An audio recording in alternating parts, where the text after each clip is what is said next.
नमस्ते दोस्तों, मैं ज्योति आज की बात में आप सबका स्वागत करती हूँ। आइए आज की बात कर लेते हैं। आज बड़ा ही शुभ दिन है, पवित्र दिन है, बृहस्पतिवार का दिन है, मेरे गुरु का दिन है, भगवान विष्णु का दिन माना जाता है गुरुवार। और साईं बाबा का भी, जो साईं बाबा को मानते हैं, साईं बाबा का दिन भी गुरुवार है। तो आज साई लीला के बारे में मैं विस्तार से बताऊंगी कृष्ण कथा में। और पहले वास्तु की बात कर लेते हैं, फिर आज की खास बात, आज तिथि और नक्षत्र योग के बारे में बताएंगे। फिर कृष्ण कथा में हम थोड़ी सी साई की लीलाओं के बारे में बताएंगे। कल मैंने भूमि का चुनाव करने के लिए बताया था कि किसका चुनाव करें, और आज मैं बताऊंगी कि कौन सी भूमि नहीं लेनी चाहिए। त्रिकोण आकार वाली, गाड़ी के आकार वाली, हाथ के पंखे के आकार वाली और नदी के कटाव के पास वाली भूमि का चुनाव नहीं करना चाहिए, और टेढ़ी मेढ़ी या बिना आकार वाली भूमि का भी चुनाव नहीं करना चाहिए। ये थी वास्तु की बातें। षष्ठी तिथि आज 10:13 तक रहेगी, उसके बाद सप्तमी तिथि लग जाएगी। आज शाम 5:22 तक शुक्ल योग रहेगा, उसके बाद ब्रह्म योग लगेगा। हर कार्य में सफलता देने वाला शुक्ल योग है। शुक्ल योग में गुरु अथवा भगवान की कृपा बरसती है। आज सुबह 9:26 तक अश्विनी नक्षत्र रहेगा, जो पहला नक्षत्र है। 27 नक्षत्रों का समूह है, उसमें पहला नक्षत्र अश्विनी नक्षत्र है, जिसके बारे में मैंने कल बात की थी। फिर भरणी नक्षत्र लगेगा। भरणी दूसरा नक्षत्र है और जिसका स्वामी शुक्राचार्य है, और राशि मेष है। और भरणी नक्षत्र का स्वामी संबंध आंवले के पेड़ से बताया गया है। तो आंवले की पेड़ की किसी प्रकार की नुकसान नहीं पहुंचाना है, आंवले के पेड़ की पूजा करनी है आज। और जिसका भी जन्म भरणी नक्षत्र में हुआ हो, उसे आंवले की किसी भी चीज का सेवन आज के दिन नहीं करना चाहिए, और किसी भी तरह उस पेड़ को नुकसान नहीं पहुंचाना चाहिए। अब आज की खास बात, आज शीतला षष्ठी है। माघ शुक्ल पक्ष की षष्ठी को शीतला षष्ठी मनाई जाती है। इस दिन माता शीतला की पूजा और व्रत किया जाता है। आज के दिन व्रत रखने से संतान कक्ष की ओर से खुशखबरी मिलती है, और जिनको संतान नहीं है उनको व्रत करने से संतान की प्राप्ति होती है। अनंत सौभाग्य की प्राप्ति देने वाला ये षष्ठी, शीतला षष्ठी व्रत है। आज के दिन ठंडा या बासी खाना खाने का विधान है। ठंडी माता शीतला को ठंडी चीजों से बड़ा लगाव है, तो कल जो बनाया हुआ था होगा आपने, वो आज ठंडा हो जाएगा, उसको आज बासी खाना खाने का विधान है। इसके लिए देवी माँ को ठंडी चीजों का भोग लगाना चाहिए।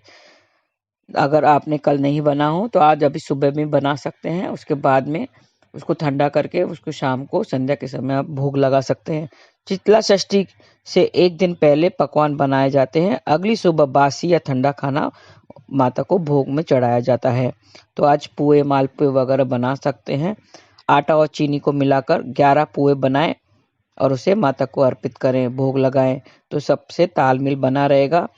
कुछ मैं उपाय बता देती हूँ, वो आप आज के दिन कीजिए। आज कोई एक पानी पीने के बर्तन ले, बर्तन मिट्टी का हो तो बहुत ही अच्छा है, और उससे मंदिर में दान कर दें तो घर में खुशहाली छाएगी।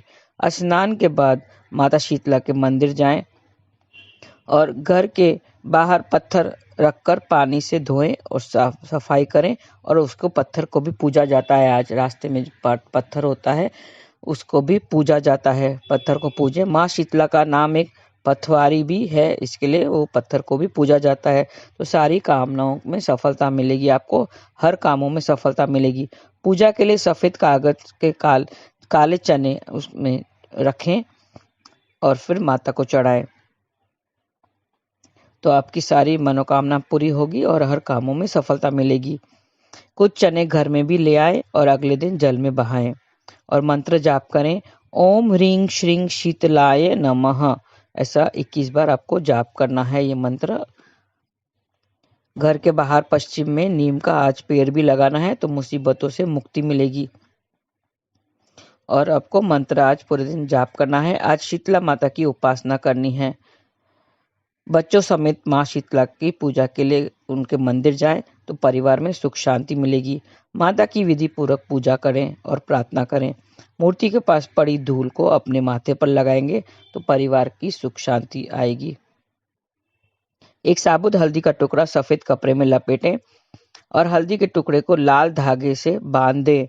तो बच्चे की सेहत अगर खराब है तो उसके गले में बांधने से उसकी सेहत में सुधार होगा। देवी का ध्यान करके बच्चे को गले में पहना देने से उसकी सेहत में सुधार होगा। 11 दिन बाद वो हल्दी को जल में प्रवाहित कर दे। दूध चावल की खीर बनाकर देवी को भोग लगाए तो दाम्पत्य संबंधी आपको सुधरेंगे, मधुरता आएगी। माता शीतला से प्रार्थना करें और एक चांदी का टुकड़ा माता शीतला के मंदिर में रखें तो सारी परेशानियां दूर हो जाएंगी। मंदिर या धर्मस्थल की साफ सफाई करें आज, क्योंकि माता शीतला को साफ सफाई बहुत पसंद है। इसके लिए आज मंदिर की सफाई करनी चाहिए, सेवा आपको करना चाहिए। माता शीतला को स्वच्छता बहुत प्रिय है, तो इससे आपकी जिंदगी में ताजगी आएगी। मैंने पहले बताया था कि सेवा, स्मरण और सत्संग, इन तीनों से जुड़े रहना चाहिए। तो सेवा भी कई प्रकार की होती है। तन, मन, धन की सेवा होती है। तो ये मंदिर को साफ करना है, ये तन की सेवा है। तो आप आज के दिन पे अगर मंदिर को साफ करेंगे तो आपको शुभ परिणाम मिलेगा। और आप मन से कैसे याद कर सकते, सेवा कर सकते हैं? मन से आप मंत्र जाप करें, हरे कृष्णा कृष्ण कृष्ण हरे हरे, हरे राम राम राम हरे हरे। ऐसा ये होता है मन की सेवा। और धन की सेवा तो पता है आपको, धन आप किसी को दान दे, प्यासे को पानी पिलाए, भूखे को भोजन खिलाए, यात्रियों के लिए धर्मशालाएं बनाए, कुंवारी कन्याओं के लिए उनकी शादी संपन्न कराएं। तो ये सब धन से आप कर सकते हैं, या तो ऐसे ही किसी को भी धन दे सकते हैं, दान कर सकते हैं, भोजन खिला सकते हैं। तो इस तरह से तन, मन और धन से किसी भी तरह आपको चाहिए तो आप सेवा कर सकते हैं। सेवा से जुड़े रहना चाहिए हमें। तो ये थी आज की बातें, आज की खास बातें। और अब हम साई की लीला, साई का एक पुस्तक आया है, श्री साई सच्चरित्र। उसमें से मैं कुछ पारायण करती हूँ। मैं उसमें से आपको कुछ बता रही हूँ, आप जरा ध्यान से सुन लेते हैं। उसमें क्या लिखा है। हेमंत पंत ने, ये जो भक्त थे, साई के भक्त थे, उन्होंने ये बुक लिखी है जिसमें साई की लीलाओं के बारे में बताया गया है कि साई कैसा था, कैसे उपदेश देते थे, कैसे भक्तों की सेवा करते, भक्तों की सेवा लेते थे, या उनसे कैसे उनको हर एक जो भी भाव हो वो भाव कैसा पूरा करते थे। वो कहते थे, तुम मुझे जिस भाव से देखोगे मैं भी तुम्हें उसी भाव से देखूंगा, तुम मुझे देखो मैं तुम्हें देखूंगा। तो ऐसे मतलब जो भाव होता है, भगवान तो भाव के ही भूखे होते हैं। जिस भाव से तुम उनके तरफ देखोगे वो आपके भाव को पूरा करते हैं, हर एक भक्त के भाव को पूरा करते हैं। तो कहते हैं, हेमंत पंत ने लिखा है, उपदेश देने के लिए किसी विशेष समय या स्थान की प्रतीक्षा न करके बाबा सदा योग्य समय पर ही स्वतंत्र पूर्वक उपदेश दिया करते थे। एक बार एक भक्त ने बाबा की अनुपस्थिति में दूसरे लोगों के सम्मुख किसी को अपशब्द कहे। गुणों की अपेक्षा कर उन्होंने अपने भाई को दोषारोपण में इतने बुरे वाक्य कहे, बुरे या कटु वाक्य का प्रयोग किया कि सुनने वालों को भी उनके प्रति घृणा होने लगी। किसी की निंदा नहीं करनी चाहिए। इसमें बताया गया है कि किसी की निंदा करने से उनको लाभ होता है लेकिन खुद को नुकसान होता है। थोड़ा ध्यान से सुन लेते हैं। बहुधा देखने में आता है कि लोग व्यर्थ ही दूसरों की निंदा कर झगड़ा और बुराइयां उत्पन्न करते हैं। संत तो परदोषी को दूसरों की दृष्टि से देखा करते हैं। उनका कथन है कि शुद्धि के लिए अनेक विधियों में मिट्टी, जल या साबुन पर्याप्त है, परंतु निंदा करने वालों की युक्ति भिन्न ही होती है। वे दूसरों के दोषों को केवल उनकी जिह्वा से ही दूर करते हैं और इस प्रकार वे दूसरों की निंदा कर उनका उपकार ही करते हैं। इन्होंने कहा है कि हम निंदा करते हैं तो वैसे शुद्धि के लिए तो मिट्टी, जल, साबुन पर्याप्त है, लेकिन जो निंदा करते हैं ना उनके लिए उनको कोई चारा नहीं है, उनके लिए कोई उपाय नहीं है। वो एक्चुअली वो अपनी जीवा से तो निकालते हैं शब्द, लेकिन दूसरों की भलाई ही करते हैं, उपकार ही करते हैं। दूसरों की निंदा कर उनका उपकार ही किया करते हैं, जिनके लिए वे धन्यवाद के पात्र हैं। निंदक को उचित मार्ग पर लाने के लिए साईं बाबा की पद्धति सर्वदा ही भिन्न थी। वे तो सर्वज्ञ ही थे, इसके लिए इस निंदा के कार्य को वो समझ गए। मध्याह्न काल में जब वो वहां पर समीप उनकी भेंट हुई, तब उन्होंने विष्ठा खाते हुए एक सूअर की ओर उंगली उठाते उन्होंने उनसे कहा कि देखो वह कितने प्रेम पूर्वक विष्ठा खा रहा है। सूअर विष्ठा खाता है, पता है आपको? उनको उंगली दिखाते हुए वो कहा कि देखो यह कितने प्रेम पूर्वक विष्ठा खा रहा है। तुम जी भरकर अपने भाइयों को सदा अपशब्द कहा करते हो और यह तुम्हारा आचरण भी ठीक उसी के सदृश ही है। अनेक शुभ कर्मों के परिणाम स्वरूप ही तुम्हें मानव तन प्राप्त हुआ है और इसलिए यदि तुमने इस प्रकार आचरण किया तो शिरडी तुम्हारी सहायता के लिए क्या ही कर सकेगी। तो ऐसे कहा गया है कि हम अगर निंदा करते हैं तो जैसे विष्ठा खा रहे हैं, ऐसा प्रतीत होता है। कहने का तात्पर्य केवल यह है कि भक्त ने उपदेश ग्रहण कर लिया और वहां से वो चला गया। इस प्रकार प्रसंगानुसार ही वे उपदेश दिया करते थे। यदि उन पर ध्यान देकर नित्य उनका पालन किया जाए तो आध्यात्मिक ध्येय अधिक दूर न होगा। एक कहावत प्रचलित है कि यदि मेरा श्रीहरि होगा तो वह मुझे चारपाई पर बैठे बैठे भी भोजन पहुंचाएगा। लोग कहते हैं ना कि मैं बैठा हूँ, अगर भगवान चाहे तो मुझे खाना पीना यहीं पर मिल सकता है, मुझे क्या जरूरत है बाहर जाने की। लोग कहते हैं ऐसे, यदि मेरा श्रीहरि होगा तो वह मुझे चारपाई पर बैठे बैठे ही भोजन पहुंचाएगा। यह कहावत भोजन और वस्त्र के विषय में सत्य प्रतीत हो सकती है, परंतु यदि कोई इस पर विश्वास कर आलस्यवश बैठा रहे तो वह आध्यात्मिक क्षेत्र में कुछ भी प्रगति न कर उल्टे पतन के घोर अंधकार में मग्न हो जाएगा। इसके लिए आत्म अनुभूति प्राप्ति के लिए प्रत्येक को अवतरण अनवरत परिश्रम करना चाहिए और जितना प्रयत्न वह करेगा उतना ही उसके लिए लाभदायक भी होगा। बाबा ने कहा कि मैं तो सर्वव्यापी हूँ और विश्व में समस्त भूतों तथा चराचर में व्याप्त रहकर भी अनंत हूँ। केवल उनके भ्रम निवारार्थ ही उनकी दृष्टि में वे 3.5 हाथ के मानव थे। स्वयं सद्गुण रूप धारण कर अवतीर्ण हुए। इसके लिए जो भक्त अनन्य भाव से उसकी शरण आएगा और जिन्होंने दिन रात ही उनका ध्यान किया उन्हें उसकी अभिन्नता प्राप्त हुई। जिस प्रकार के माधुर्य और मिश्री, लहर और समुद्र तथा नेत्र और कांति में अभिन्नता हुआ करती है। जो आवागमन के चक्र से मुक्त होना चाहे वे शांत और स्थिर होकर अपना धार्मिक जीवन व्यतीत करे। दुखदायी कटु शब्द के प्रयोग से किसी को दुखित न कर सदैव उत्तम कार्यों में संलग्न रहकर अपना कर्तव्य करते हुए अनन्य भाव से भय रहित हो उनकी शरण में जाना चाहिए। जो पूर्ण विश्वास से उनकी लीलाओं का श्रवण कर उनका मनन करेगा तथा अन्य वस्तुओं की चिंता त्याग देगा, उसे निस्संदेह ही आत्मा अनुभूति की प्राप्ति होगी।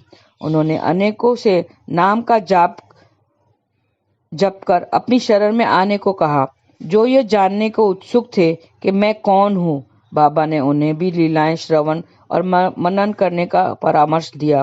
किसी को भगवत लीला का श्रवण करने को कहा, किसी को भागवत पाद पूजन, तब किसी को आध्यात्मिक रामायण व ज्ञानेश्वरी तथा धार्मिक ग्रंथों का पठन और अध्ययन करने को कहा। अनेकों को अपने चरणों के समीप ही रहकर बहुतों को खंडोबा के मंदिर में भेजा और अनेकों को विष्णु सहस्त्र नाम का जाप करने व उपनिषद तथा गीता का अध्ययन करने को कहा।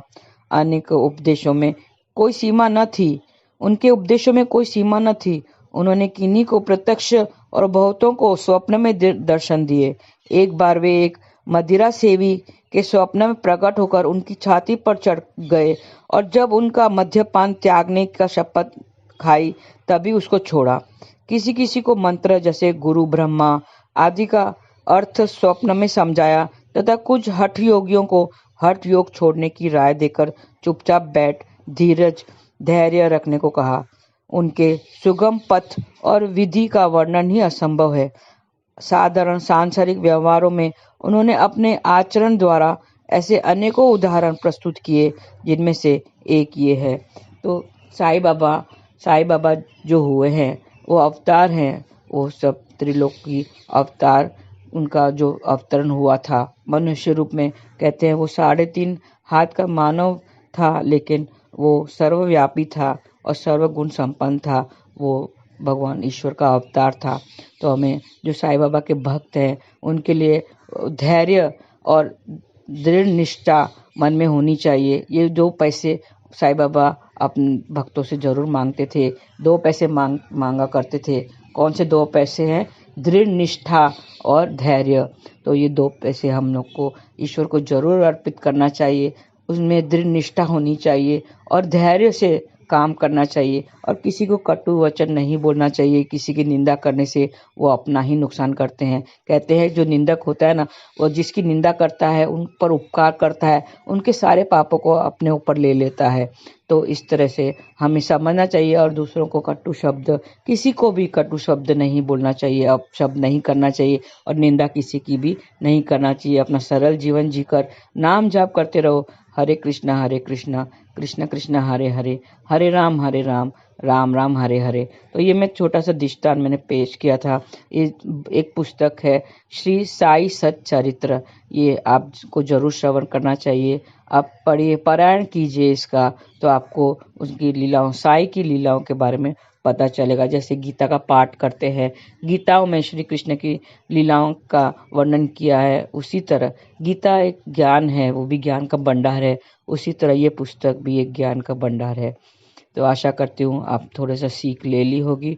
और जो मैं ये बताती हूँ, अब तक आपने अगर सब्सक्राइब नहीं किया मेरे चैनल को तो सब्सक्राइब जरूर करें, ताकि आने वाले नोटिफिकेशन, मेरे वीडियोस के बारे में नोटिफिकेशन मिलते रहे। और अच्छा लगे तो लाइक का बटन नीचे है, थम्स अप जरूर दीजिए और दूसरों को भी शेयर कीजिए, फॉरवर्ड कीजिए, ताकि दूसरे भी उनको अनगिनत लाभ मिल सके।